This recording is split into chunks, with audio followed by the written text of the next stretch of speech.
Hey friends, who's hungry? Chili rubbed air fryer bone-in pork chops is a total game changer for pork lovers who crave a bold flavor without the fuss. Better yet, it's ready in under 30 minutes.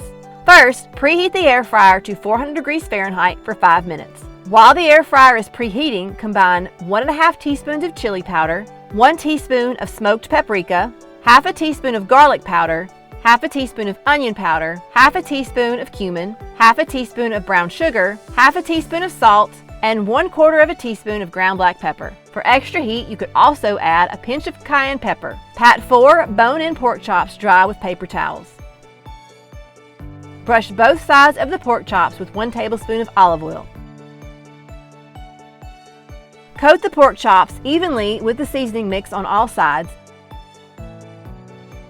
Then gently press the seasoning into the surface.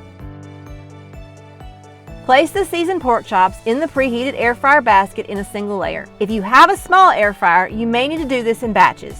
Air fry the pork chops for 8 to 10 minutes, flipping halfway through until the internal temperature reaches 145 degrees Fahrenheit. Remove the pork chops from the air fryer and let the chops rest for 3 to 5 minutes before serving. While the pork chops are resting, let's make a maple glaze to spoon over the top. Combine 1 teaspoon of apple cider vinegar, 1 tablespoon of maple syrup, and 1/4 cup of apple juice or cider in a small saucepan. Bring the liquid to a boil over medium-high heat, then reduce the heat to medium and simmer until the syrup has dissolved. Spoon the sauce over the pork chops before serving. Looking for more recipes? Watch my next video and be sure to subscribe to my channel.